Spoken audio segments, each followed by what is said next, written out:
We certainly felt a certain amount of shock, but we also felt a real sense of peace. And we knew that the students were safe. We had heard that already. And so the loss was that of material possessions. And so the important thing really was the people, and they were all safe. That next day, we visited a location outside of Jerusalem, a church called Dominus Flavius, and there was this mosaic on the altar at the church. And our leader, apparently, he was just doing his regular litany of talking, but he was talking about this mosaic and said that it's a picture of a hen covering the chicks. And he said that in a fire, a barnyard fire, the mother hen will spread her wings over the chicks and give up her life protecting them. And that reference coming that day had such special meaning to us because we realized that our 3 children and all of our adopted children, the Westmont children, were all safe. And so we very early on experienced just remarkable events that helped to give us a lot of peace. And the other thing I should mention is, Ken commented earlier, we had visited Auschwitz earlier on the trip. And in fact, that picture I showed of the group, that was of us outside of Auschwitz. And so when we were there, we had seen what real tragedy was. And as Ken said, we may have lost our pictures, but we still had the people in the pictures. So that was an important lesson that we learned. During our time, by the way, this is the neighborhood, and this is an aerial view after the fire. The red arrow, can you see that? The red arrow here indicates our lot, and I don't know if you can tell or not, but this is taken after the fire. The thing that we learned through a phone call while we were at that church, Dominus Flavius, is that contrary to our original understanding that we thought our whole neighborhood had burned, contrary to that understanding, actually only a few homes in our neighborhood had actually been destroyed. And in fact, the nearest house to ours that burned was 5 lots away. And it was quite a shock. It seemed a little unfair since we were gone at the time and couldn't save anything. Why wasn't our home spared when others had been?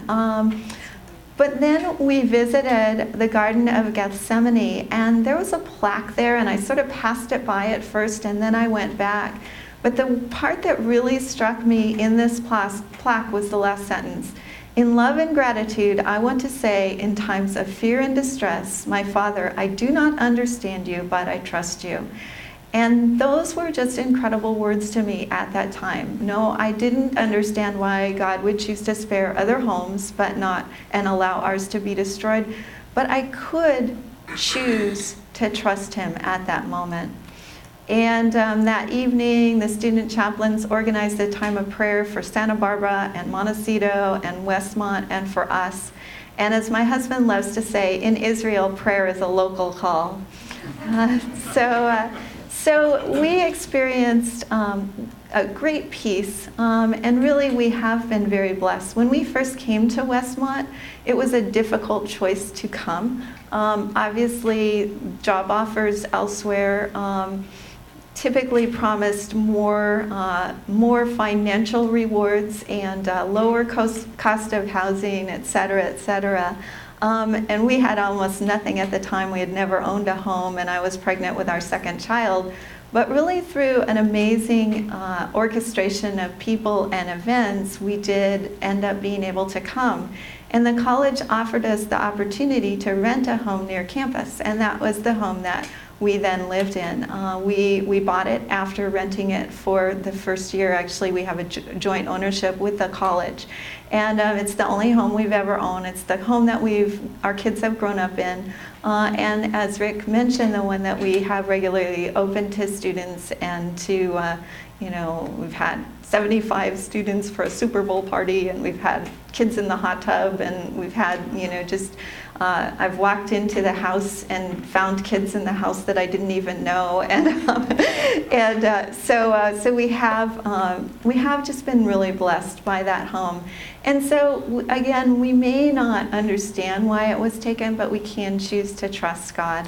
One thing is that humor is key, and my husband is amazingly humorous. When we were in Europe and everything happened, one of the students who was talking home to her family, her mom said, "Oh, you tell the Kihlstroms that whatever they need, if they need a place to stay, if they need a place to store their things," and at that point I said to her, "Well, I don't really think we have anything left to store."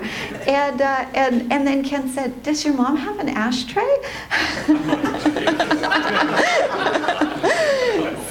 So humor is key, I think, in getting through these situations.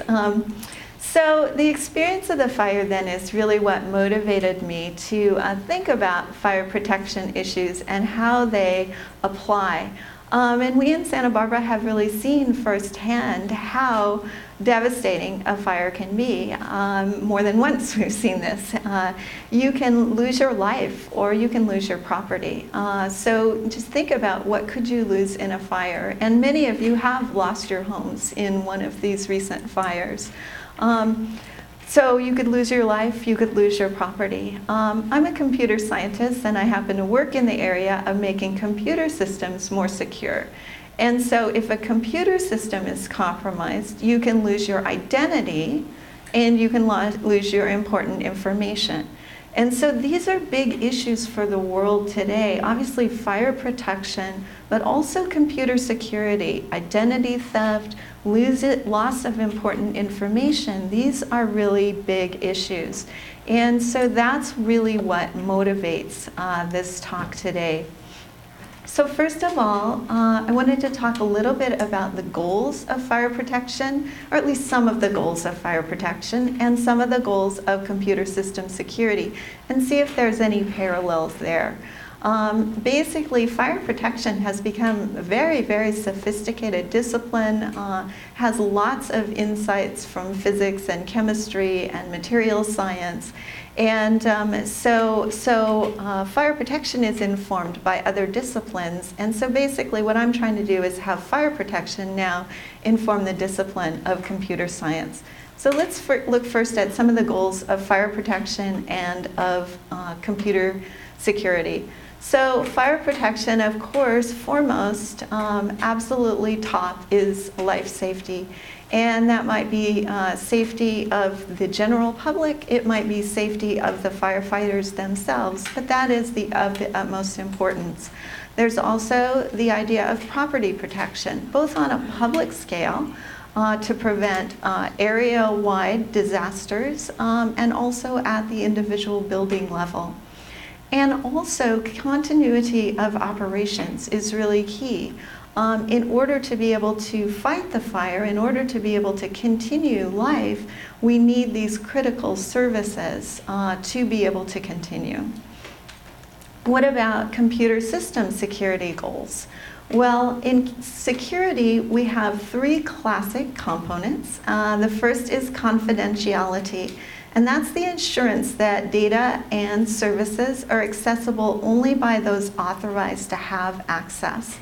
And I think about identity theft and those tie-ins to confidentiality, and I think of that a little bit along the lines then of preserving life, of preserving our identity.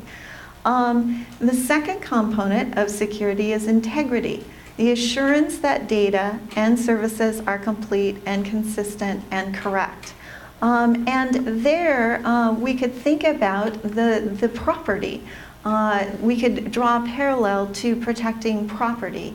And availability is the third component of computer system security. And that encompasses availability, the assurance that data and services are available and accessible. And that's a little bit like that continuity of operations.